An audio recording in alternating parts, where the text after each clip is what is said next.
I made an appearance. I committed podultery. You know what I mean? And podultery, of course, is like adultery, but just, with It's a cardinal sin. It's a cardinal sin. It's like you cheat. Now, I know you guys understand this because the two of you commit podultery. Like, you guys are swingers. Yes. Is Every what you other guys hour. are. 1,000%. Yes. You're over on Sims and Brother from Another. It's like You're doing 1969, listening to the White Album. that, 1,000. You're at what is it? What's club? It's not Club 69. What is it? Definitely not Club 69. Studio 64. There you That go. was it. Thank you very much. Because you're all over the place. Every other podcast. God forbid Sure. you ever spend any time on the actual show that pays Loose you. morals. Yeah, very Rogers loose and morals. Croucher. Very loose morals. Fantasy Football Happy Hour with Matthew Berry, served by Applebee's.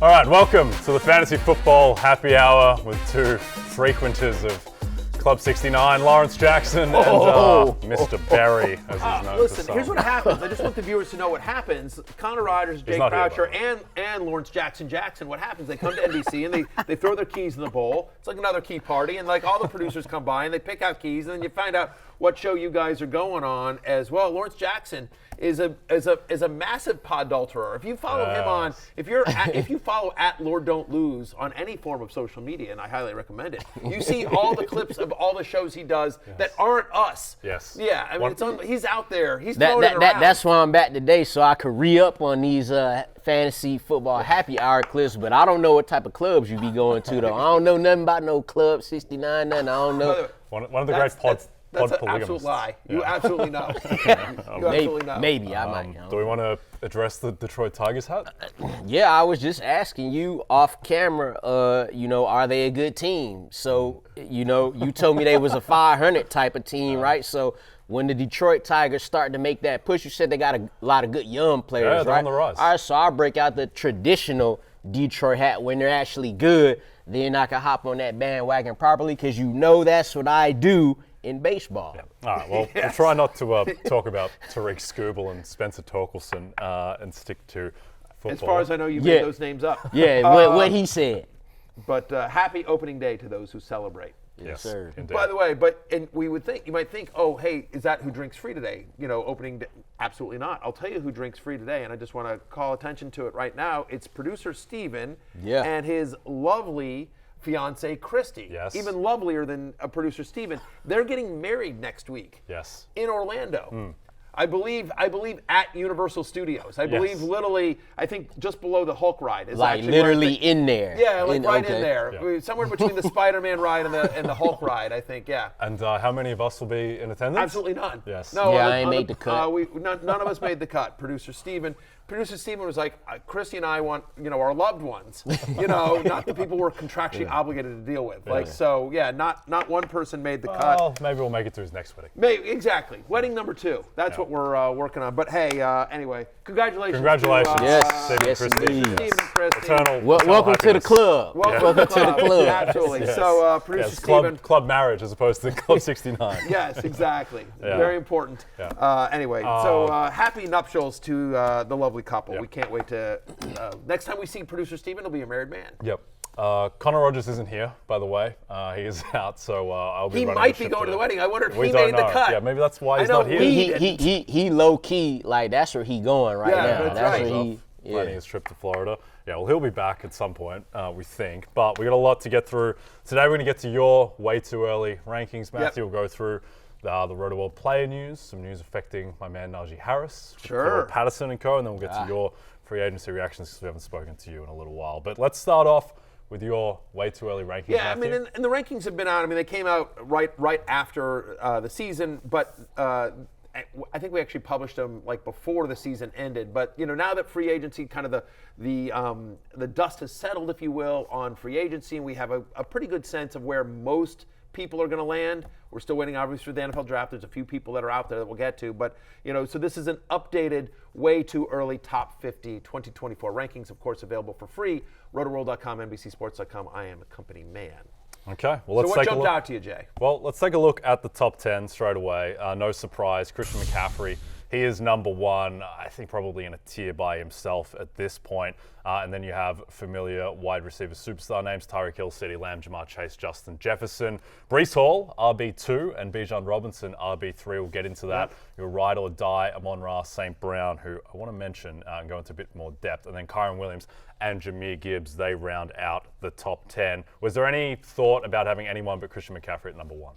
Yeah, you know what, honestly, like, I thought about it for a little bit just because, hey, you know, like he's like, I think 28 now, right? And he's had massive usage. He's been fairly healthy the last 2 years, but like, are you pushing your luck a little bit? And given you know, the point of number one isn't that they have to finish as the number one player in fantasy. The idea is that this is the player that is likely the safest, right? I mean, like I always say, you can't lose your league in the first round. You can't win your league in the first round. You can lose it. And so you need to nail that first round pick. You need high level production. And so who's kind of the safest guy that's going to give you high level production? Now we saw that last year with Justin Jefferson. Now, there's the argument for Justin Jefferson last year, and obviously that didn't happen because he ends up getting injured for a lot of the year. So I did have that thought process, like, am I pressing my luck with a running back here at number one? But ultimately, he's just too good because when he's right, when he is healthy, Chris McCaffrey is not only the best running back or best player in fantasy, he's the best player in fantasy by a pretty good margin, right, as well. I mean, he is somebody that he had 122 more points than any other running back through week 17 last year, averaging over 24 fantasy points per game. And so just that kind of production and getting that kind of, the difference between him and number two is just such a massive advantage at a position that's tough in fantasy to begin with. To me, yeah, it's just, you know, the Niners return almost everyone. Yeah. The offense is back the same. And just one more quick thing about him. You asked, may we be pushing our luck with him being that he's 28? Well, if you watch that Super Bowl he just played, they gave him 22 carries, another 7 or so receptions. So, and it wasn't like it took him 22 carries to get the 80 yards. So they're saying we're gonna give you the ball. We're gonna do it until it works. So that's their guy. And just based off of that last game, I don't see how it could be anybody else at number one besides CMC. Yeah. 339 touches last year. That led all running backs. And there's kind of that rule of, you know, hey, you know, running backs coming off that kind of workload. But the other thing, Jay, is like the guy missed almost 2 full years. Like he's not as workhorse heavy as some other running backs at his age because he literally did miss almost 2 years of work. Does that make any sense? Like there's not as much tread on the tire. There's definitely makes sense. Yeah. Also not like he was adding playoff games in Carolina most of those years too. I think the good thing with McCaffrey is that his running back value isn't nearly as tied to his offensive line play as others are. Like we saw that Tennessee's offensive line just completely tanked Derrick Henry for stretches of the season. That's not going to happen with McCaffrey because of his value as a receiver and also just because of the spacing that passing offense provides him as well. I think the red flags are, one, he's just a running back. There's just more attrition there. 2, he's a little dependent on these big runs early in the season. And then 3, I don't think he's going to be scoring touchdowns every single game like he was for a stretch. But at the same time, even with those demerits, I still think he is clearly he the may number not one need guy. it. He has some crazy stat, and my guy Ian Hartitz always puts this out every game, but like he's had like 100 yards or a touchdown in like every single game for like 4 straight years or crazy. something like that. That's It's like some crazy. some sort of crazy stat like that, and I don't have it exactly, and maybe someone can find it for me and get into my ear about it. But anyway, it's a bunch of numbers that tell you what you already know. Chris McCaffrey is just an awesome human being when it comes to fantasy football. He's a stud. I've never met him in person. I'm sure he's lovely as well as a human being. Yeah. But just Odds on to be lovely. Fantasy football wise, I've interviewed him, but just over Zoom. I've never met him in person. But he was lovely on the interview, and he puts up massive fantasy points. He's the number one. I think he will be. I haven't looked around the industry, but I would be shocked if he is not the consensus number one across the fantasy football industry. Yeah, I think he has to be. All right, let's talk about some of these wide receivers, focusing in on CeeDee Lamb, who's number 3. What was the thought process, Matthew, in putting CeeDee ahead of Jamar Chase and Justin Jefferson? My guy Eights, I call him Eights. His friends call him Eights. Correct. Well, first off, he was the number one wide receiver in fantasy last year, right? I mean, so you could make an argument that he should be even ahead of Tyreek Hill. 135 receptions, basically a 30% target share. And you look at what the Dallas offense has done this offseason, and the answer is nothing. Right? I mean, they let Michael Gallup go. They let Tony Pollard go. We'll see what happens in the draft, but if anything, there's less competition for CeeDee Lamb, who had this 30% target share last year, than there was, going into last year. So it feels like to me that, he's going to continue to be a massive focal point for Dak Prescott and Mike McCarthy on this offense. He's young and he's been pretty injury-free. Like, again, he had that massive second half. If there's one small thing that you want to nitpick on, like it took him a while fantasy-wise at the beginning of the year because he wasn't scoring touchdowns and that kind of stuff. But anyway, so to me, I think given the concerns on, and again, at this level you sort of have to really nitpick, right? But given the fact that Jamar Chase, we don't know what Burrow's going to look like, right? And at the moment, T. Higgins is there, Justin Jefferson, who knows with the quarterback situation there. So for me, again, if I'm going to draft with you and you take Jamar Chase over CeeDee Lamb, I'm not looking at you weird. I totally get it, right? But I think there are less question marks. They're all superstars, but at this level, you have to nitpick. There are less question marks about CeeDee Lamb than there are a couple of the guys behind him. Yeah, and again, the question marks are this small, but. Yeah, and what fantasy managers should understand, too, is when you get to ranking these top 5 to 10 guys at these positions, they're all going to be closer to the same thing. Matthew, I did a 3-round mock draft in January. Bragger. And, Bragger. Yeah, a little something. I also had CeeDee Lamb coming off the board as the second wide receiver. But again, if, you take Jamar Chase or, you take Justin Jefferson, if you think his talent will outshine whatever quarterback they end up with, if it's not Sam Darnold, we not mad at you for that. If they're ranked 2, 3, 4, it's all the same, type of talent level. With that being said, I just want to go back real quick to the running backs. You mentioned Christian McCaffrey scoring 122 more fantasy points than all other running backs. Yes, sir. Through week 17. The guy second on that list was Breece Hall. Yep. And that's a guy I think we like a lot coming into this season as well. He's another guy, ended the season well, at least 26 fantasy points in 4 of his last 5 games, including that 43-point outburst in the fantasy playoffs. They haven't and they won't add anybody of significance behind him in that room. So getting Aaron Rodgers back, now they got Mike Williams. It's looking like a regular offense now. So we saw what he was able to do with whatever they was doing on offense this past season. I think he's one of the guys that, along with Kyren Williams, who could challenge CMC for that RB1 spot. Yep, Breece Hall. And I think the good thing with him is just the workload he got at the end of the season. What did he get, 37 carries against the Patriots or something in the final game? His knee is all the way back. And to your point, Lawrence, he's going to play in a real offense this year with a quarterback who can actually relieve the 8-man boxes that he'd otherwise be seeing. He's 30-1 to an Offensive Player of the Year, which I think is too big. You always defer to a guy who's in New York as well. If Breece Hall is the most deserving candidate, he will win that award because he plays in New York. He'll get all the attention. So I think Breece... and he will have a better offense. In addition to having just a better offense around him, specifically, he'll have a better offensive line. I mean, again, he was facing 8-man boxes behind one of the worst offensive lines in football and, getting these but still massive workload and being able to produce. So another year removed from the injury, we expect hopefully Rodgers to be healthy, adding Mike Williams to your point, better offensive line. Yep.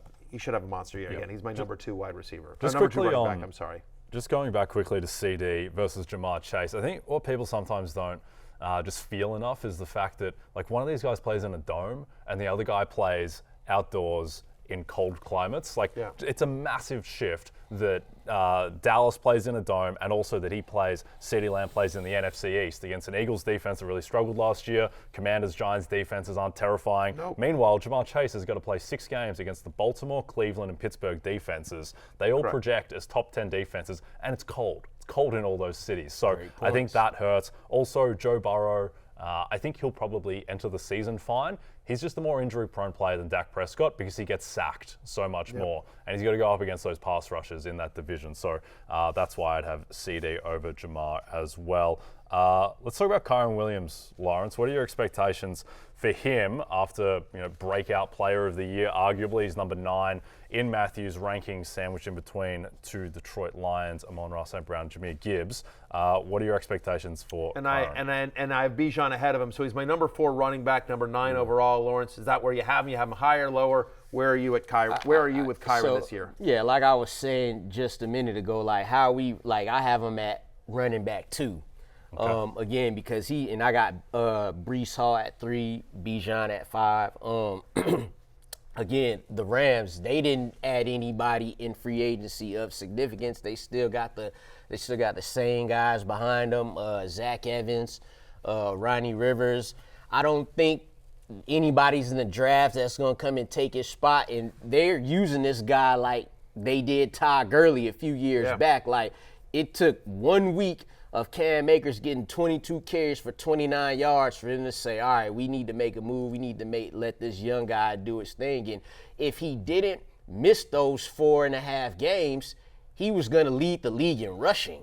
He still ended up as a top running back in fantasy football despite that. So it was worth keeping him on your redraft rosters into the playoffs because he showed out then too. But I think Sean McVay believes in this guy. That was clear all the way throughout the playoffs. So I expect him, Christian McCaffrey, Breece Hall, Bijan Robinson, all of those guys to be right there. We're in a league where there aren't that many workhorse running backs, and it's super weird when you look at Kyren Williams. You're like, well, that guy's not built like a workhorse running back, but in theory, neither is Christian McCaffrey.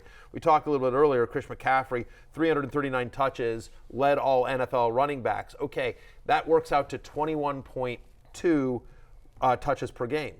Kyren Williams averaged 21.7 touches per game. He actually averaged more touches per game. It's half of a touch, but whatever. He averaged more touches per game than Christian McCaffrey, but you mentioned it. The total numbers aren't there because of the 4.5 missed games, but he gets such massive workload. They improved their offensive line this offseason, the Rams did, adding the 2 guards as well. And so to your point, like, Zach Evans couldn't even get on the field last year. Right. Like, like when he went down, they were like, oh, hey, Royce Freeman. They brought back Darrell Henderson for a couple weeks. Like, they have no, Ronnie Rivers, great. Solid backup. Yeah. Give him a breather sometime. Exactly. Yeah. But, he's the lead running back getting a massive workload on one of the better offenses in the NFL. And so, he comes in at number 9. He's running back 4. This begs the question, if we're in that first round, and then we'll talk about the other running backs in your 11 through 20.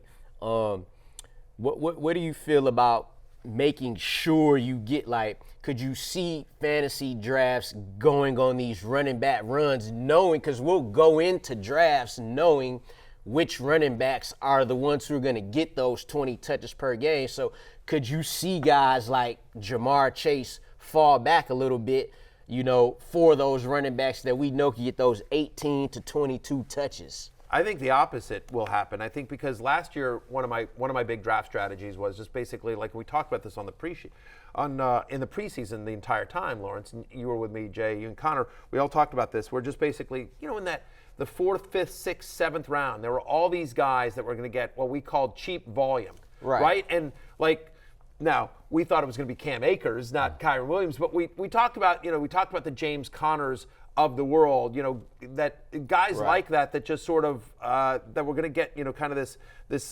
David Montgomery was another one that was kind of the poster child. James Cook. Yeah, James Cook. We're just like, no, I know you don't like it and you're worried about it, but these are guys that are going to get, you're going to be able to get cheap volume, 15 touches a game out of these guys that you can draft in the 6th round. And I think that's going to be the same case again this year. There will be guys again, you see Gibbs. I have Gibbs higher.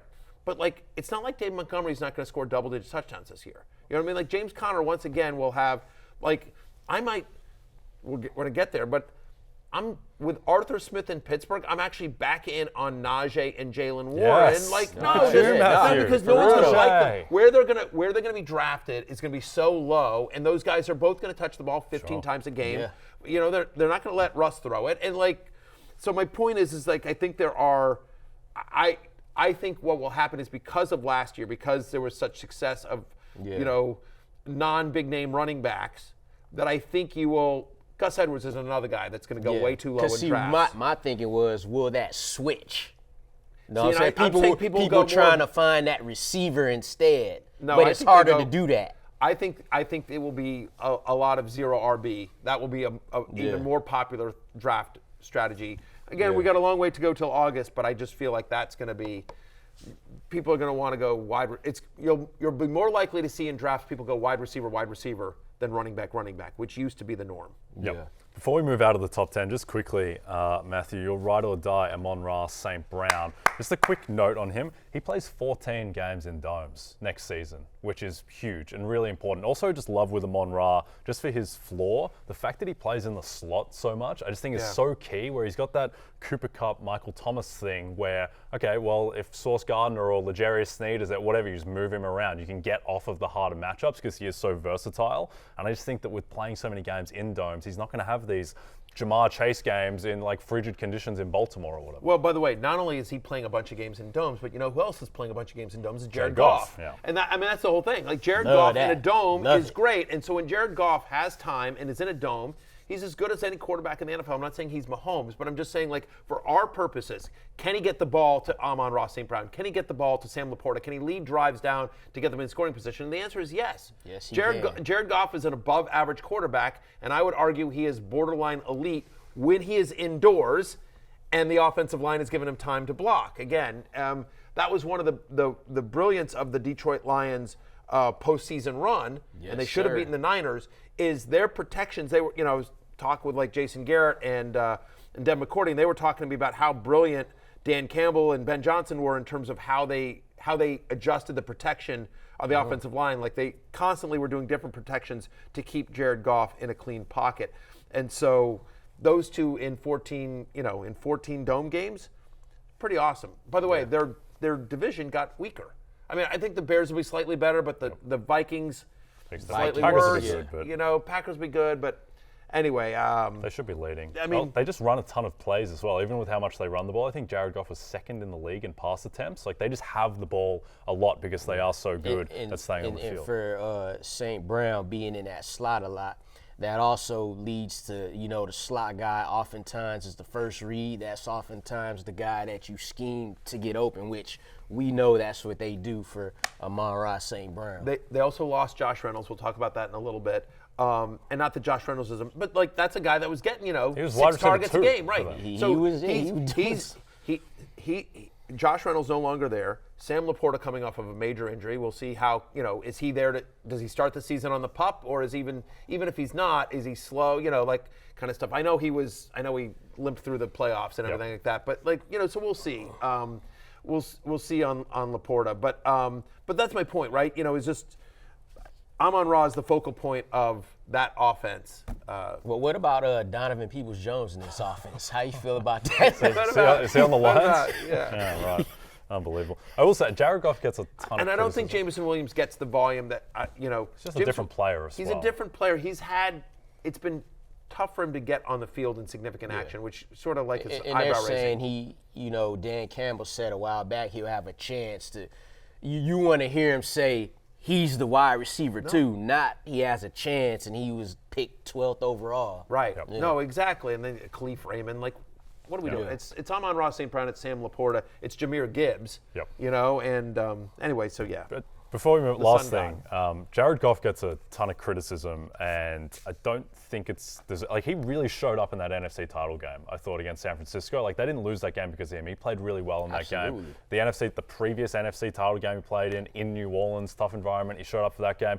Now, the Super Bowl was a disaster against the Patriots, but I think that he's reached the level that I still don't think his reputation is matched, just because he was so bad in that Super Bowl and people just don't think of him Right, he in the could same play tier. too. Just protect him. Yeah. No, and play. that's the other thing. And by the way, and McVay has often talked about that Super Bowl, just saying like he got too in his own mind about Belichick. He's like, if we just done what we did all year, and I just didn't worry about Belichick and the Patriots, we'd have won. He goes, but I tried to get too cute trying to think about how do I out-scheme Belichick, and he's been pretty candid about that. So I think if they played that game again, Jared Goff's a different quarterback than he was back then. He's a much more confident, and we're a Jared Goff show. We like Jared Goff. Yeah, we like Yes, Jared indeed. Goff. Yes, All right. indeed. We also like Puka Nacua. who Friend of the podcast. shares my Twitter profile picture these days, and he headlines 11 through 20 in your rankings. He's number 11, followed by a couple of superstar receivers, A.J. Brown, Garrett Wilson, then Saquon Barkley at 14,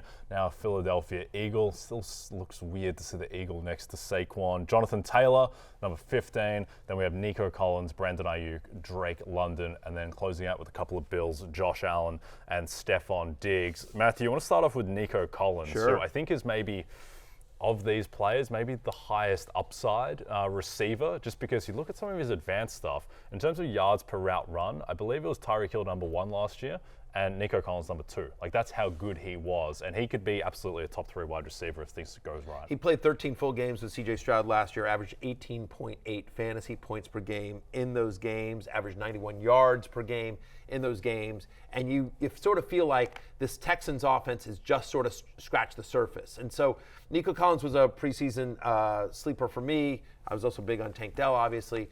But, if you go and like my guy Dwayne McFarland over at fantasylife.com just talked about the same thing you did last year. He was talking about all the underlying metrics for Nico Collins, just like, in terms of his yards per route run. Like, when this guy's on the field, he actually contributes quite a bit. And so now with a bigger role, and he kind of had this breakout year last year for the Texans. And so, but I agree with you. I don't think we've seen the ceiling yet for Nico Collins. I think about the playoffs, right, where just like Tank Dell is hurt, like, Robert Woods is out there on one leg. It like Nico Collins is all they got. Noah Brown's banged up too, and everyone knew the ball's going to Nico Collins, and yet he still put up massive numbers. Like, think about the Colts game. Like, he won that game for them. C.J. Stroud obviously had a part as well, but Nico was a monster that day. The good thing for him too is even when Noah Brown and or Tank Dell, when they doing their thing, when they're getting their numbers, Nico Collins is too. And if he's not having it in yardage or receptions, he's still getting the targets. He's the clear number 1 guy.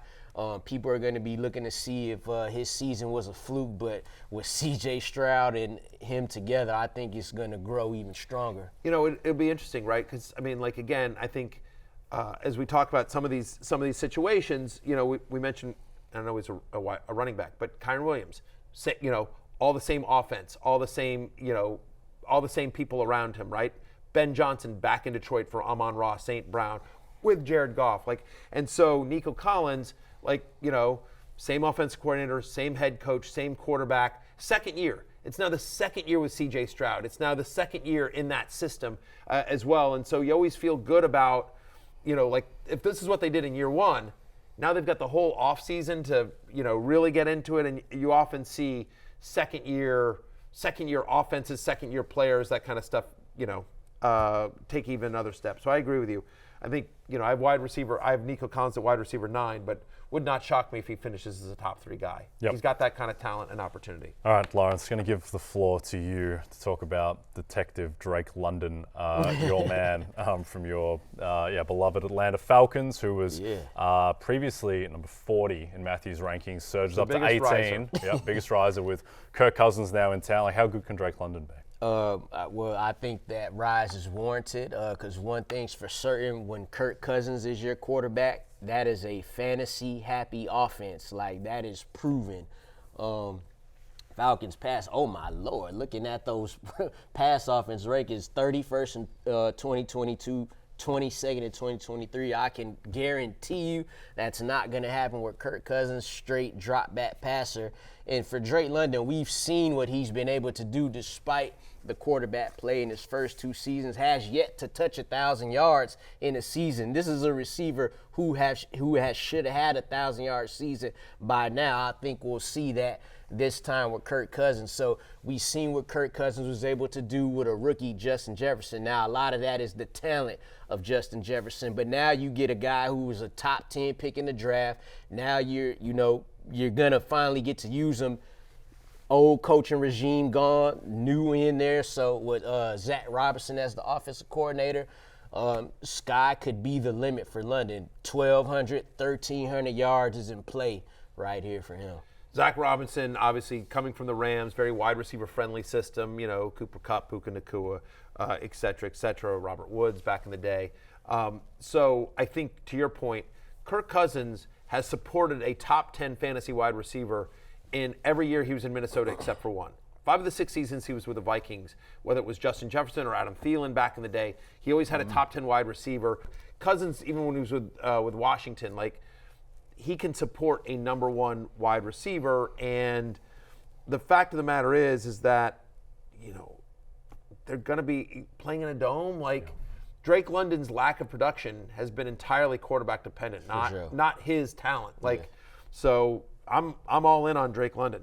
Yep. Lawrence and I are finally on the same page here. I know you don't think Kirk Cousins is that big an upgrade over Desmond Ridder because I know how much you love. Oh, he's an upgrade. I know how much you love Desmond Ridder, but I think the big thing is like, who's going to be second on the team in targets? Maybe Kyle Pitts. I think it's Kyle Pitts. It's probably Kyle Pitts, and the drop off there is going to be massive. It's got to be, although Kyle Pitts didn't give Kirk Cousins his jersey number, right. so he might not get them targets. He got Kirk Cousins wearing the 18 out there, looking like Peyton Manning. But Cousins is also like to use his tight end, whether Hawkinson, the little bit of time they were together in Minnesota, Jordan Reed back in the day with Washington as well. He tried to make Irv Smith a thing there for a minute. Anyway, I think he hasn't really had a weapon at tight end since maybe Jordan Reed, like Kyle Pitts, in terms of a move tight end that can, And remember, Kyle Pitts has had a 1,000-yard season, but that was with Matt Ryan. So now you got Kirk Cousins, who's kind of like Matt Ryan light-ish. You know what I'm saying? Sure. So we like that. All right, let's jump into the number 1 quarterback for you, Matthew. Josh Allen comes in 19 in your rankings. I guess this was a fairly easy choice to have him as the number 1 quarterback. Well, sure, of course. Fantasy Life investor, Josh Allen, proud Fantasy Life investor. Here's the other thing. No, but here's the other thing is that, so Josh Allen, I think, is there's 2 things to sort of talk about here, right? Number 1 is the floor of Josh Allen. Like, just in terms of why is he the number 1 quarterback and why is he inside my top 20? So let's talk about those 2 things. In terms of why he's inside my top 20, if you start getting after, like, you look at who's number 20, right? I'm at 19 overall. Number 20 is Stephon Diggs. We have some question marks about Stephon Diggs, right? Some of the guys that come after him, we're not going to get into 21 through 30, but you'll sit there and look there and you're like, Devontae Adams is of the world. Like, guys that you start going like, I think he could be good, but also if you squint, you're sort of like, you know what? I could see something where this starts going south. So, we'll see how, drafts sort of continue to go until August, but I like locking in the production. The other argument for Josh Allen is that I would argue that at it's nice having an elite quarterback, and I would argue that Josh Allen has less question marks about him among the elite quarterbacks than anyone else. I mean, so you start thinking about Lamar, can he stay healthy? Patrick Mahomes, down year fantasy-wise last year as they turned in kind of a run-heavy team. Justin Herbert, he's going to be on a run-heavy team. Anthony Richardson's. We've got 4 games of sample size with him, right? Jalen Hurts loses Jason Kelsey. Like Jalen Hurts did not have as good a year last year as he did the year before, but you didn't notice because he was getting all the tush-push and the brotherly shove touchdowns. Is that play still going to be as effective without Jason Kelsey? Like, I think that's a legit question. It'll still be. And also, by the way, is he going to get as many rushing touchdowns now that they have Saquon? It's one thing to say, like, sorry, DeAndre Swift, I'm taking this. It's another thing when they're paying Saquon the kind of money. Like, they're going to want Saquon to work. Sure. Like, they're going to want Saquon. So my point is like, even if you say, hey, maybe Jalen Hurts gets 5 less rushing touchdowns over the course of a year, 4 less. The fact of the matter is, like, that's significant when, the passing offense was inconsistent last year for Philadelphia. As I dropped my pen. So I just think Josh Allen, who averaged over 2 points more than any other quarterback last year, who's finished as the top two fantasy quarterback every one of the last 4 seasons, has at least 6 rushing touchdowns in every season of his NFL career. Once Joe Brady took over, he was the 2nd best quarterback in fantasy, behind only Lamar. If you wanted to make Lamar number 1, I get it. It's just, for me, Lawrence Jackson, and I know you're as big a Lamar fan as anyone out there. He won't be my fantasy QB1 this year. Right. I mean, because he had some monster games, but he also disappeared too. He did nothing for 6 weeks. Right. Yeah. He was a really good NFL quarterback throughout the season, but like fantasy wise, he was very up and down. He might be my number 3, but there's a guy that I might put over Josh Allen, but that might be for another day. I just wanted to say, who's that? You mentioned him, Anthony Richardson. He's got the ceiling. I might go there. We're talking ceiling. Right. just quick about Jalen Hurts. It wouldn't shock me if Anthony Richardson finished as the number one quarterback in fantasy. This it's how I just sort see of it, right? But It's on the it's also about. It's also just Allen has such a high floor. Right. It could be getting too big for my britches, but I had Anthony Richardson as quarterback 5 in his rookie year. Yep. Again, the sample size was too small, but he was quarterback 5 in that short sample size. For Allen, I would say this. You talk about his floor. You don't have to look no further than the game against the Chiefs that they lost in the playoffs. He was 15 of 39 passing for only 186 yards. Yeah. But he ran for 72 yards and 2 rushing touchdowns with that. I think he had one. So when you talk about, that's a great fantasy day right there. So I mean, you can't argue the Josh Allen at this point. He's been the top guy in fantasy. Yep. Save for Jalen Hurts the 1 year, but the past 3 years, it's been him, double-digit rushing touchdowns. Diggs and Sherfield also left about 150 yards and 3 touchdowns on the table for Josh Allen. There's no question about it. I'd argue Curtis Samuel is an upgrade over Gabe Davis, just in terms from a passing offense. They're obviously different kind of Yes, he is. different kind of wide receivers, but Yeah. Curtis Samuel is really good, and he's going to be a really good fit for that offense. They're going to draft a wide receiver, and second year of Dalton Kincaid as well. Shakir came on as well. Like So and I think they having the full offseason to really get into Joe Brady's offense versus last year it was sort of like they're just trying to mix and match a little bit. From Ken Dorsey's Ken Dorsey's offense, and he switched a little things, but Brady will get his hands around this a little bit more. There's a couple of receivers at the end of that first round that Right. the Bills could draft, and those guys like a Keon Coleman or Adonai Mitchell could end up having a better season than those big 3 receivers at the top part of the draft, simply because they're with Josh Allen and the Bills. Last 2 things on Allen. One, I think there's always a little bit of a concern about Allen's health because of how violently he plays, but he never gets hurt. He never gets hurt. At some point, you just have to accept that he's just built differently. He's a linebacker out there. And so I'm not too concerned about that. The other thing which I think helps Allen's fantasy value is the Bills have this insanely difficult schedule because they have a first place schedule because they won the division on the last day of the season. They're not going to be able, I think, to just run the ball every second half. I think they're going to be in really difficult games. And so I think that helps with Allen just with needing him to drop back, needing him to run, needing him to throw. So I agree with him being number 1 of the quarterbacks. Lawrence, let's go to Saquon Barkley, who I think is maybe the most confusing player in the top 20, just because they don't really know who this guy is anymore. Is he the guy who was in the mix to win comeback player of the year a year ago or 2 years ago, or is he the guy who really struggled in that Giants offense, which admittedly was the Giants offense, but his yards after contact, his broken tackle rate, all that fell off. And then you've got him in this Eagles offense where much better offensive line, better offense, but Jalen Hurts is going to steal touchdowns, and also Jalen Hurts doesn't throw to the running back. Yeah, you're definitely going to get Jalen Hurts getting I could also see a scenario where both of those guys hover around 10 rushing touchdowns, Jay. But I'll say this, though.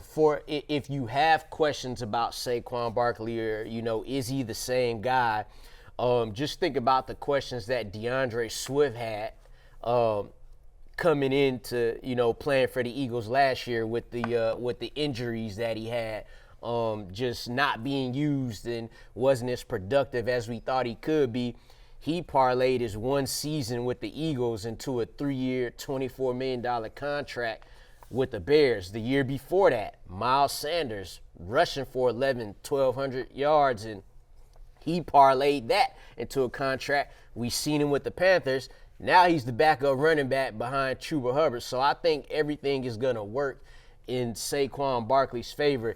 He'll lose those rushing touchdowns to Jalen Hurts, but he'll have more opportunities to score himself. And some feel like he can't break the long one anymore. I think he still can. He's done that recently.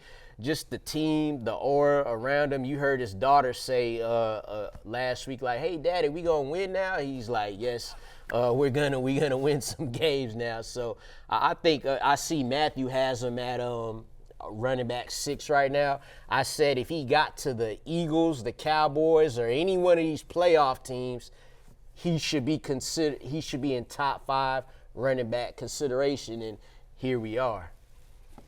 Saquon Barkley. Yeah, my daughters also asked me if we're going to win now, Daddy, and the answer is no. Yeah, that's right. Well, your daughters are asking like, well, are we going to win now? Because it's it's plus 125, Sure. and this feels like exactly. Yep. No. You've trained your daughters to be degenerate gamblers, which I like, by the way. When I can't get a hold of you, I'll text Remy and I'll be like, hey, what do we like?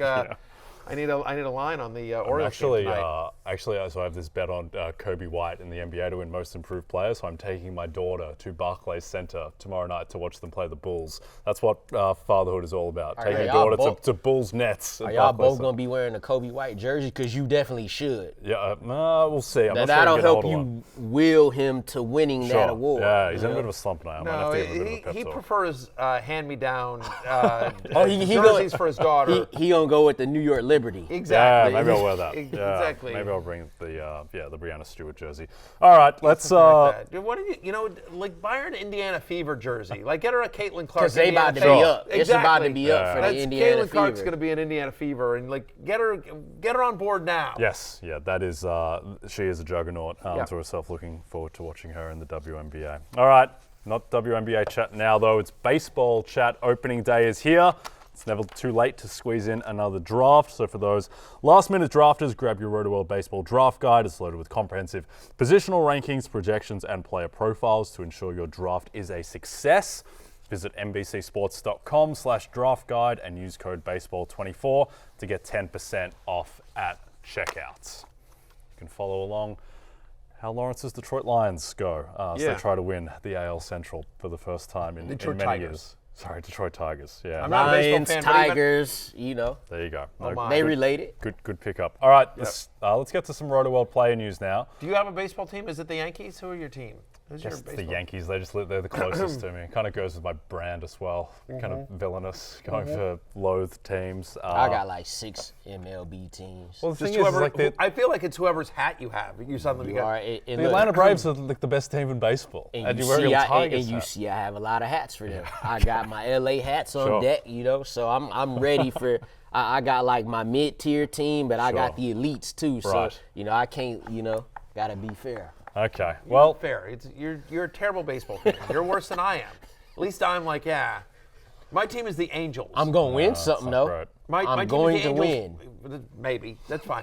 My team's the Angel. Although asked me to name 3 Angels, and it's like it's Mike Trout, I think Tim Salmon. He still plays for them, right? You're not Jared tracking, Anderson. You got me after Mike Sean Trout. Figgins. Yeah. My Angels knowledge ends after a certain period of time. Not tracking Logan O'Hoppy's surge to be their starting catcher this year.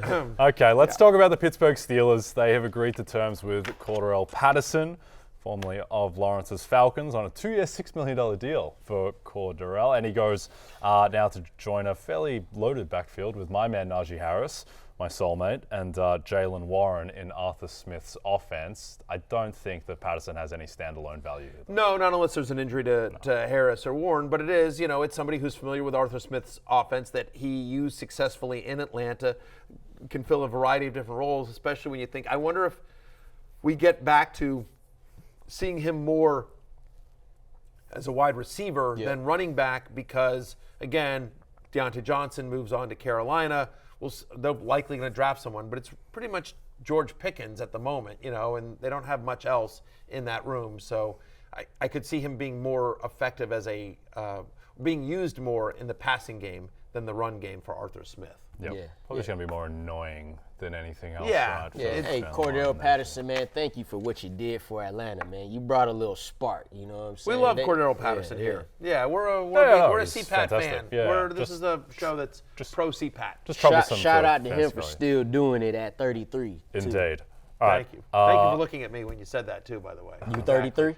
Well, no, I'm still doing it at an older age. Yes, not 33. So Matt LaFleur has said that the Packers, they will use Josh Jacobs as a pass catcher out of the backfield. And let's hear some more specifics from LaFleur. Just studying him, I think there's more out there for him in regards to the passing game, using him out of the backfield. He's put some really good choice routes on tape, and that's something that we always try to get to. We've done it a little bit more down in the red area. but I love the person, just being around him, in that brief time when he came into Green Bay. It's not a shocker to me that why he wore a C on his jersey. You can just see the kind of person he is. Okay, Matt LaFleur on Josh Jacobs. Does that do anything for you in terms of how Jacobs seems to have gone a little bit under the radar? Like he wasn't in your top 20. He's 75-1 to an offensive player of the year. He won the rushing title 2 years ago. Yeah, I mean, but I will tell you, I did my off-season love-hate, my free agency love-hate, and he was a love. He lands in a great situation here in Green Bay where he's going to get massive workload. His only competition for touches is A.J. Dillon. I'm not worried about A.J. Dillon. I don't think Josh Jacobs is either. I totally get it with Matt LaFleur. I've interviewed Josh Jacobs multiple times, and when you meet him, we've talked to him. He's great. Super Bowl, he's great. He's very candid. He's very candid, but he's very personable. To LaFleur's point, not surprised that his teammates really like him as well. That wouldn't be surprised if he's named a captain for the Packers as well this year. And I think what's important here is that each of the past 2 seasons where he's had at least 15 games played, so 2021, 2022, of course, injured and whatever last year, whole thing. But he had 50 receptions. Pass catching is part of his game. He can become. He has that ability. So could he get to 65, maybe 70 receptions? Because all of a sudden, that's what it sounds like he's saying. Yeah, and if he can get there, along with 15 to 18 carries on an offense that's going to be in scoring position a lot more often than the Raiders were, with Jordan Love under center and those young wide receivers, number 1 running back in fantasy for Josh Jacobs is not outside the realm of possibility. Absolutely not. I think it's unlikely, but he easily could be, 75 catches, 1,600 total yards, and 14 touchdowns. That's not a crazy that would not be crazy stat line for Josh Jacobs next year. Heavy on that 75 catches too. I really do believe that. Think about it like this: when you're in your fantasy drafts, the Packers saw what Aaron Jones did in those playoffs. He was a stud in the playoffs, all throughout the playoffs. For sure. And they said, we're going to go to Josh Jacobs right now. And what Matt LaFleur said about those choice routes, that is really an underrated part of his game. He gets those linebackers in a position they don't want to be in, and he going left or right. So I do believe with what he said, and just he's already getting 50 catches a season, 75 receptions is not out of the question for Josh Jacobs. I think as well the Shanahan coaching tree, which LaFleur is obviously a part of, all of these guys want to run the ball. Deep down they want to run the ball. They want to have everything based around the run game. And Jacobs, just given Aaron Jones' health concerns, he just never really had the run under LaFleur that you would have liked, particularly the past couple of years. But Jacobs has the chance to be an absolute monster. All right, Chargers GM Joe Ortiz has called Gus Edwards the bell cow of the backfield, Lawrence. What kind of value do you think that Gus Edwards can bring this season? We talked about it a little earlier, him possibly being one of those guys in the middle rounds that you pluck out there on the sneak and be like, oh, he's getting, his 15 carries, he's getting these goal line carries. Basically the same role that he had last season, the same role that he secured when Greg Roman was the offensive coordinator of the Ravens, and that's who his offensive coordinator is right now. So it doesn't matter to me what they do. It may not be a running back in the draft. Even, I would even say, don't forget about Isaiah Spiller. He may get some touches, but the guy who's the most proven, the guy who's coming off his best season, 13 rushing touchdowns, he's money in that goal line. If you look at, I saw a stat on Twitter showing the length of all his touchdowns last year. It was 1-1-1-1-1, 5, 1-1-1-2-3, so.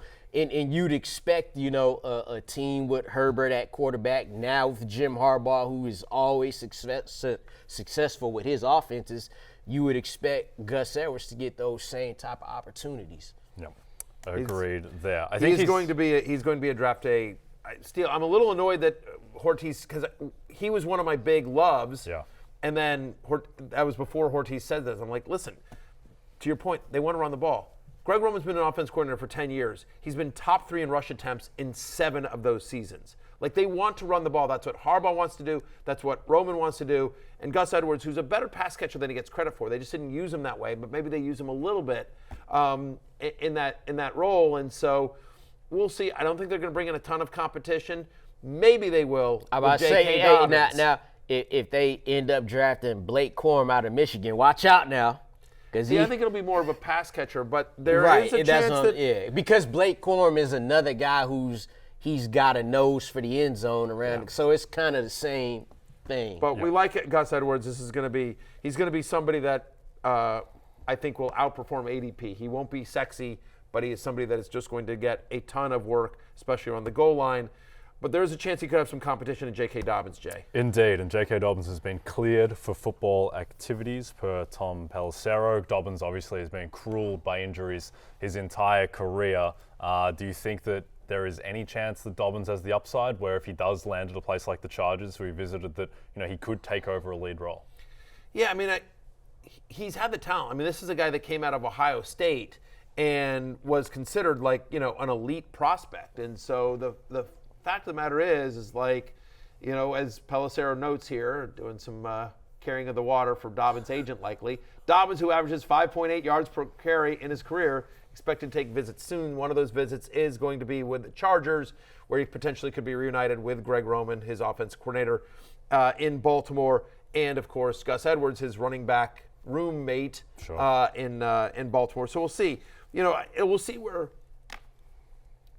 Dobbins is one of those guys that, because of the injury history, it's going to probably be a 1-year prove-it deal, and it's going to be a little bit about landing spot. But, yeah, he's a guy that will go late in drafts that I don't mind taking a flyer on because, again, it hasn't been consistent, but when he's gotten an opportunity and been healthy, he has been productive.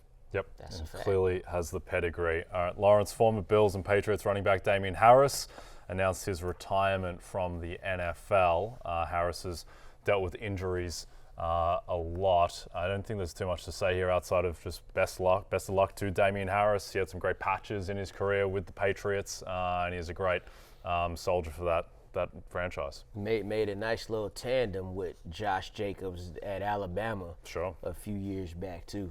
Yep. Shout out to him. Going from Saban to Belichick. I mean, that's a pretty good, if you're gonna have a couple of coaches coach you, those are two of the best. Indeed. All right. Bleacher Report's Jordan Schultz reports the Chiefs are signing rugby star Louis Rees-Zammit to play running back / wide receiver. I believe we might have some footage of Louis playing. Yeah. Can you break this down for us? Can we just break down the tape? Because rugby's like Australian rules football, right? Oh, yeah, it's exactly the same. It's actually completely different. Is the that only him with thing. the ball there? Yeah, That's see, him, look at that 14? pace. Number 14, just diving into the quote-unquote let's end see. zone. Look at this. Yeah, look at his pace. It's like a young What young kind Jay of moves Croucher. do he got? Yeah, the little kicks in rugby are so funny.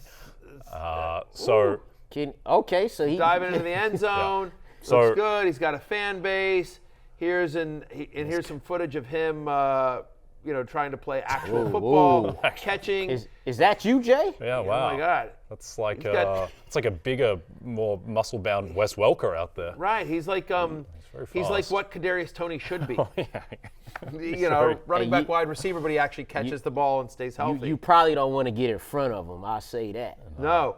Here's the other thing that I don't think people realize about Rees-Zammit. So you saw some of the footage we saw there from Wales. Do you know what, Lawrence? I don't know if you were able to catch it. Did you catch the Rugby World Cup, the last Rugby World Cup? Yeah, actually, I did not. Okay. So Tell I me don't know about what it. happened. I'll tell you what happened. So Wales won with him playing on it, and you know who they beat? They beat Australia. Yeah. They beat Australia. Okay. Show the stats here. Show the stats of what. This is. It's unbelievable what they did against Australia. 40-6, Lawrence. Woo. Jay, I don't know if you can defend this at all. That was a championship? It's Wales's largest victory ever of Australia. Australia's largest defeat in a World Cup match. They dropped to 10th in the world rugby rankings, lowest in history for the Aussies. This guy, number 14.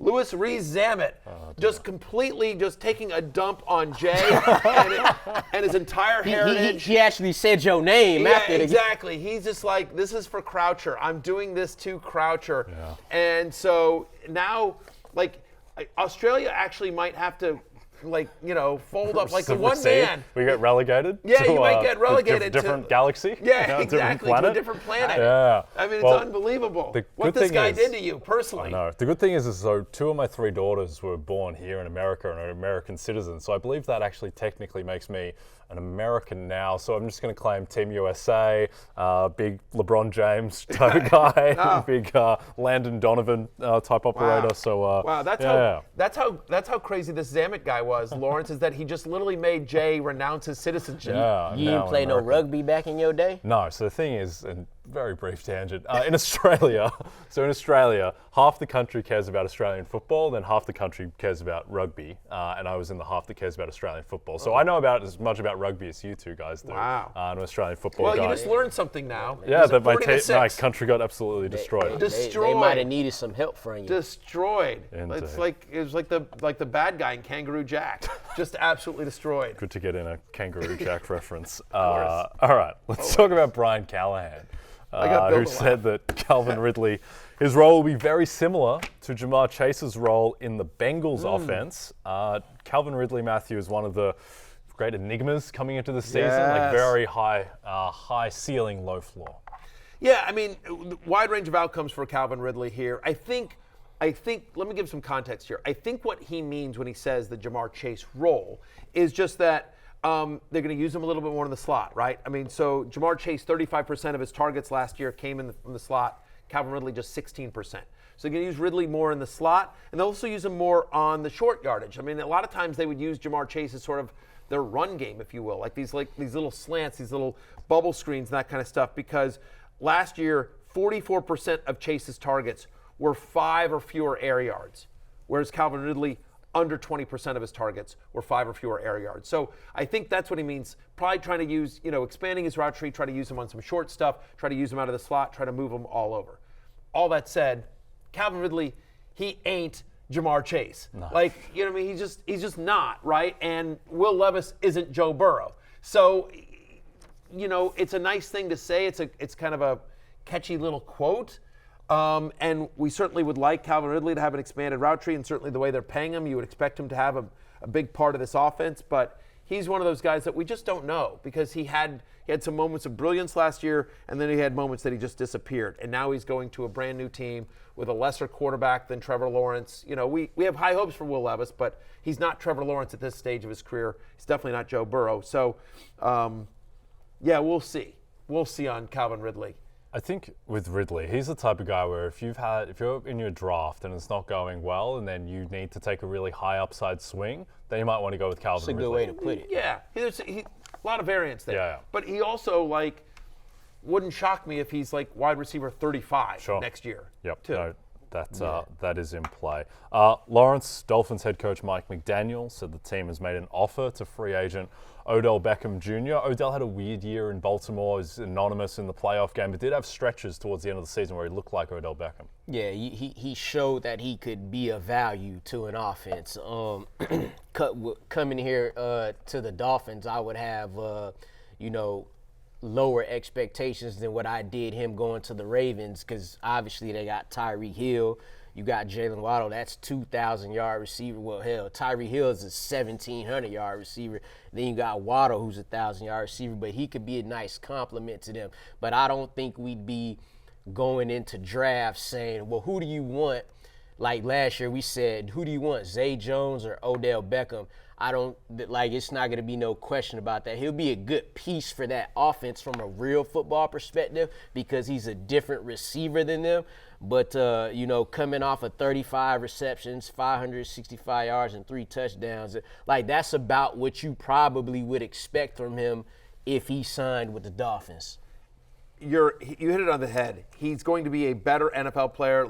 It gives me more confidence in Tua, assuming Tua's back with Miami, than it does about – I don't think you can draft Odell Beckham Jr. No. To me, what it is if there's an injury at some point to Tyreek Hill or Jalen Waddle next year, we're going to be talking about him on the waiver wire show. Hey, go pick up OBJ. Yeah. But other than that, because you also forget, they should hopefully have Devon Achane for the entire season. They're going to use him in the passing game, and Mostert as well. And so OBJ is a guy that's going to they'll use him in a couple of ways, and he'll maybe have a big play here or there, a splashy play.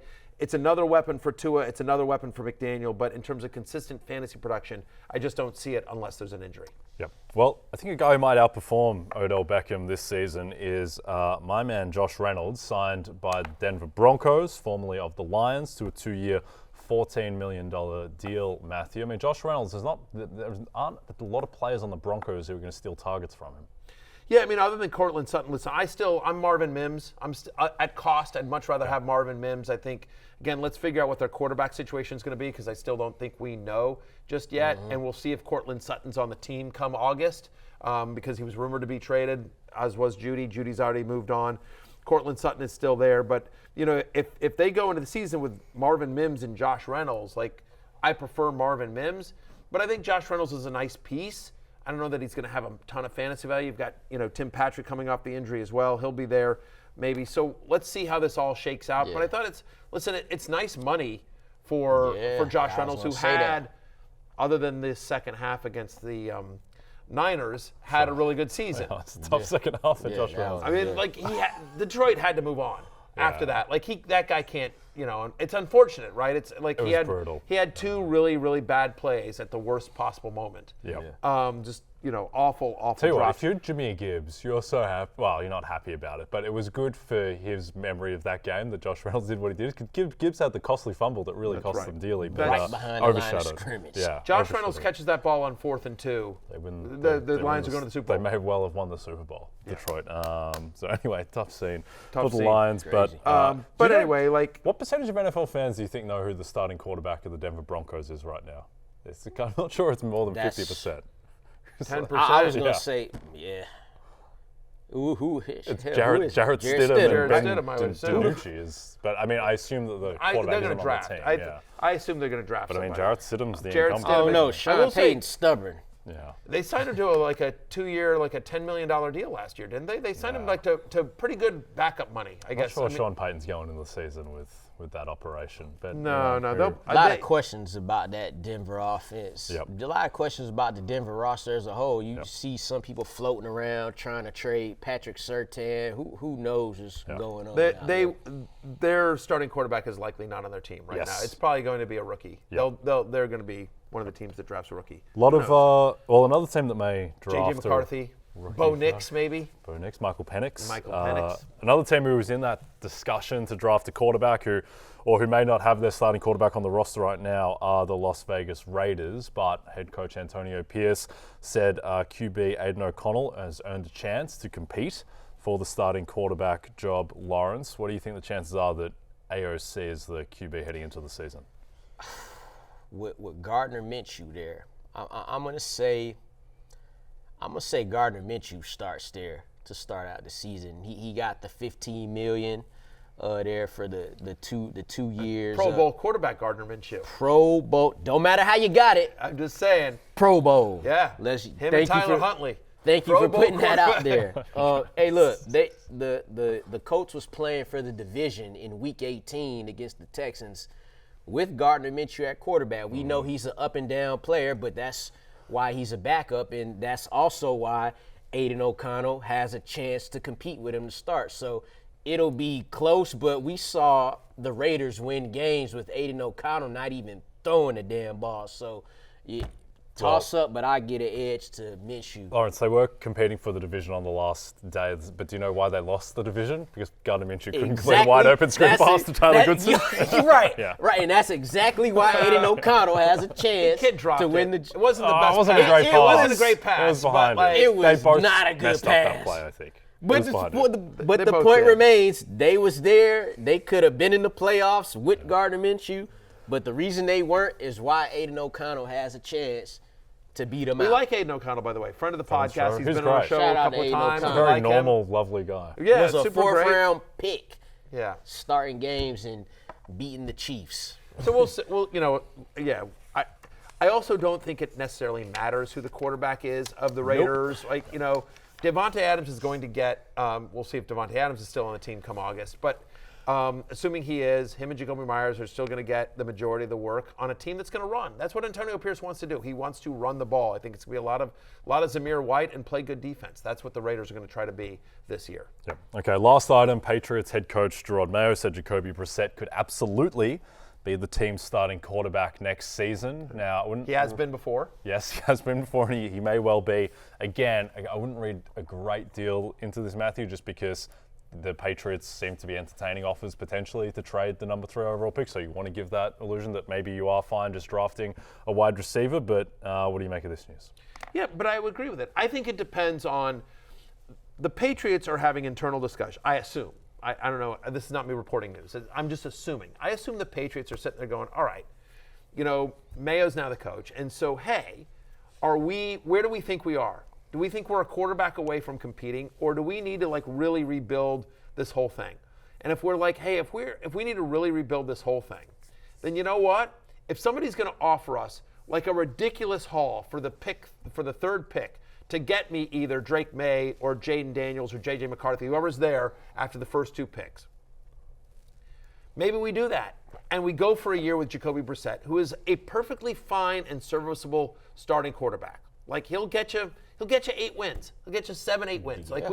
We can be okay with Jacoby Brissett, and then we get this haul of picks that we can use to fortify our roster both this year and in the future, and maybe we address the quarterback position next season. And so that may be, I could see that scenario. Or do they, by the way, they trade out of 3 and they trade down.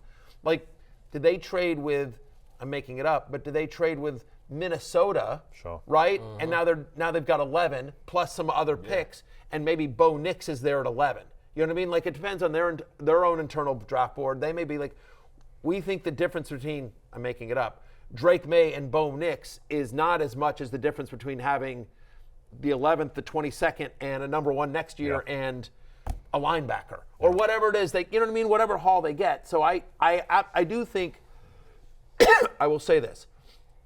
Robert Kraft was quoted as saying, boy, it would be nice to have an exciting young quarterback here.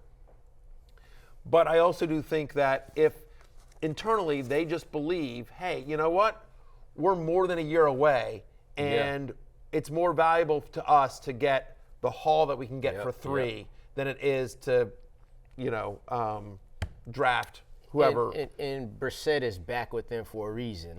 Gerard Mayo knows him. He's seen him in the building. He's seen him start games for that organization. And a lot of people feel like the draft will start because they're assuming the Patriots will take a quarterback. So people think that the draft will start at that 4 pick with the Cardinals, and will they move out of it? But I truly do believe it can be the Patriots because you have a veteran right there in Jacoby Brissett. Again, not the sexiest quarterback name, but like you said, he'll get you that 8-win range. He'll compete, So it's get those players build up. And there are teams that, you've seen some of the rumors that have come out of the owners' meeting as well.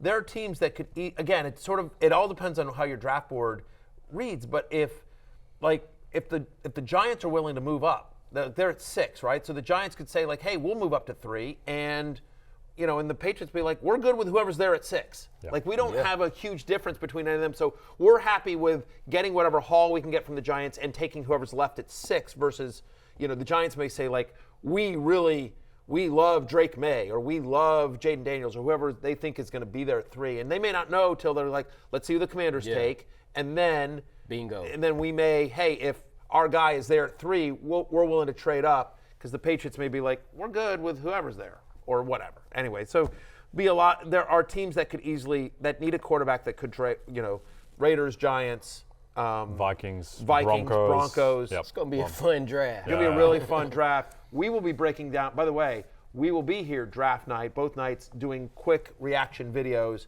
It's going to be a very fantasy-friendly draft. Me, you, and Connor, I believe. So check that out. Yep. Connor, I was messaging Connor yesterday, Matthew, in the thread that you're not a part of, and he was telling me that he thinks there's a very good chance of 4 of the top 5 picks are quarterbacks, and that's where this is headed now because of the rise of J.J. McCarthy, seemingly. Yeah, Okay. I can understand why you wouldn't want me on that text string. Yeah. Yeah, I couldn't contribute. Yeah, exactly. Yeah. It's a football-only thread. Bunch of these a-holes. Yeah. See how Okay. they do you? Lawrence is my only guy. See? Yeah, exactly. I know. DraftKings Sportsbook is an official sports betting partner of the NBA, and this season, new customers can get $5 and get $150 in bonus bets instantly. Download the app and use promo code Berry when you sign up. DraftKings Sportsbook. The crown is yours. I got Okay. in a little late, but I still. that's right, you got there in It's the been end. a while. I ain't. Yeah. Been, Well, you did such a good job of that, Lawrence, that we're going to give you a little segment here to give us your free agency reaction. Some stock up, stock down. So let's start with stock up, headlined by the former king and maybe king again, Derrick Henry. Yeah, I feel like this is a match made in heaven, getting Derrick Henry on the Ravens. I feel like this is a move we should have seen 5 years ago or something. You might have saw him losing snaps you did see him lose snaps to Tajay Spears, who became the pass-catching running back. But on a points-per-game basis, he outscored guys like Bijan Robinson, Josh Jacobs, James Cook, Tony Pollard, and DeAndre Swift. There's one guy who had more rushing yards than him last season. That was Christian McCaffrey. I've heard of him. You heard of him, and he's a damn good player. So for that to be the only guy that outpaced Derrick Henry, and you could call it a down year, but he averaged 4.2 yards a carry. That's okay. That's cool. The Titans didn't have a good offensive line. They were experimenting with a rookie quarterback in Will Levis. So the Titans' offense, it wasn't great. It was probably closer to bad than it was good. But for him to still almost rush for 1,200 yards and now get on this Ravens team where you just saw Gus Edwards walk out the door with 13 rushing touchdowns. Well, who you think that is? Who you think is going to be now? That's going to be Derrick Henry. The Ravens are not the Eagles or the Bills. They don't run Lamar Jackson on quarterback sneaks on the goal line. They don't run him. No, they give it to their run. This is what they got Derrick Henry for. So, I didn't expect to see him in Matthew's top 20, but I do expect to see him not far after that. Yep. I think as well, just with the shift in offensive line situations. Also, it feels like Derrick Henry was 14th in the league in rushing yards last year, but he's actually second, which was, I think, just a testament to him. And also the fact that he does not get hurt, despite all of the carries, despite all the wear and tear. He broke his foot two years ago, but outside of that one isolated incident, the man just never gets hurt.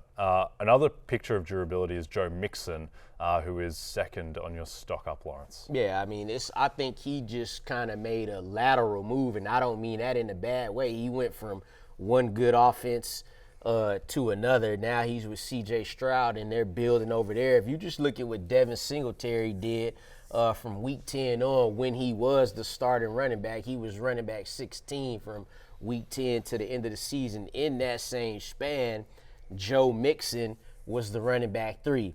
So Joe Mixon is still doing his thing, and so now he gets in on offense where he'll be the lead back. They still have Dameon Pierce, right, but he was proven to be, not the guy when Singletary surpassed him. So I think his stock is even better now that he doesn't have to compete with a Jamar Chase in a T. Higgins, and he got Nico Collins, but still, it's just a good situation for him to have opportunities to score. Yep, and Bobby Slowick, I think, has shown a commitment, maybe an overcommitment to running the ball, certainly. There's, no question about it. For a guy that was looking like he was going to get released, and, he lands in a great spot in Houston. Yep. Yeah. Okay, third guy on your list, Deontay Johnson, who the year of almost for Deontay finally breaks the touchdown duck, but not a great quarterback situation. Now, he's not going to a great quarterback situation in Carolina, but he should be clearly the number one guy in that passing offense. Right, and I like it for him too, just based on for one, the player that we know he is. He's a 1,000-yard receiver when all the stars align for him. But we saw Bryce Young make Adam Thielen. He had his first 1,000-yard season since 2018. Right, he was the top 10 fantasy receiver through 11 weeks. So you give we'll all take Deontay Johnson over Adam Thielen at this point now. So I think it'll help Deontay Johnson, even though, like you said, it's not a great quarterback situation, but you still working with a young guy who's got a new coach now. So their pieces are coming together small, but it's better than what they've worked with last year. So I think Deontay Johnson starts on the rise. Yep. Look, I mean, we saw Adam Thielen was a top 12 fantasy wide receiver for like the majority of the year last year, certainly at the beginning. And like Deontay Johnson's better than Adam Thielen at this stage of their career. So we think, and Dave Canales being there, the offense should improve. Yeah, Deontay Johnson's going to make the love list this year. Yep. Also, just no chance you would think that Bryce Young could be worse than last year. Exactly. Maybe better. He may be the same, but I think it's most likely outcome is that he is better in that offense. Dave Canales was a good hire by that team. Better offensive line as well. All right, let's get to some stock down. Lawrence, the 3 names here on your list: Tony Pollard, Gabe Davis, and Justin Fields. Yeah, and I'll just go straight through with these. First, Tony Pollard here. I mean, it's evident. We saw what Tajay Spears did as a rookie last year. He's explosive when he gets the ball in his hands, especially in the receiving game. That's likely looking like a committee. We just talked about earlier how they're going to use Calvin Ridley like Jamar Chase, which would mean they would use him as an extension of the running game. That doesn't bode well for Pollard, we've seen he can catch the ball out of the backfield, but you got a guy in the backfield who could do that as well. I think that offense will be a collective of talent that contributes to that offense there. And next is Gabe Davis. Now, the funny thing about Gabe Davis is his contract would suggest, right, that he's their wide receiver too. But if you look at it a little more, the Jaguars' offense wasn't humming last year. It wasn't the worst offense in the league by any means, but if you're Gabe Davis, it never truly worked out to you becoming that top echelon wide receiver 2 in the league. So now you get the downgrade in quarterback there. And I still think not only do they have Christian Kirk, you got Evan Ingram, but I still think you got to compete with Zay Jones for targets as well. Like he's a good receiver when he's healthy. He could play. And the last one I'll talk about here is Justin Fields. This one kind of goes without saying. He'll start out as the backup. We kind of figure he'll probably play at some point this season. We just don't know when, because what would Russell Wilson have to do to keep him on the bench? Like, Steelers would have to be somewhere 5-2. Russ has got to be playing at least as well as he did last season, because the first mistake that he makes, the fans are calling for Justin Fields. So he's probably going to be the only backup quarterback that I put in my rankings. So it'll be like 32 quarterbacks. That 33rd guy will be Justin Fields, and you have to find a way to get him in. You just don't know where to play, but obviously the stock is down for now. Yeah, no question. But I'll tell you, like, I think you see him play week 1 because I think they come up with a package of plays. When you think about Arthur Smith, what he likes, in terms of the mobility of Justin Fields, I think there will be a package of plays for Justin Fields where they use him. I was going to say wildcat, but he's obviously a quarterback. But you know what I mean? Like, I think they will come in situations. Like, I think you could see scenarios where, because I felt like that happened last year in Atlanta. Even when Heineke was, quote, the starter, there'd be, Ritter would come in for a play here or there. Yeah. Yep. It's not quite going to be Taysom Hillish, but he might have some Taysom Hill type of packages. I feel like he has to be drafted just because there's a chance that you get to the fantasy playoffs and Justin Fields is the starting quarterback and is like in your rankings like QB5 in a given week. Right. And, he's definitely getting drafted in best 2 ball. quarterback leagues and best ball too. For sure. Yep. He's definitely getting drafted in those. Okay. Well, we're done, fellas. Next week we'll get into more rankings, touch on any news, talk some more draft. Yeah, we'll see if Christy goes through with it. Yeah. If there's some cold feet, maybe. I don't know. Producer Steven might be standing at the altar hoping she shows up. But Oh, no. we wish them the best of luck. For Lawrence and Jay, I'm Matthew. Peace out. Much love, Christy and Steven. Hey, it's Matthew Berry from NBCSports.com and Rotoworld.com, and I want to thank you so much for watching whatever it is you just watched, or if nothing else, being too lazy to click out of the autoplay after this video started, after whatever it is you actually wanted to watch finished. But now that you're here, I'd like to take a moment here to ask you respectfully now, okay? I'm asking you respectfully to subscribe to the NFL on NBC YouTube channel. You'll get the latest Rotoworld fantasy news headlines, all sorts of great shows, including my own Fantasy Football Happy Hour. So go subscribe now. Again, I'm asking respectfully.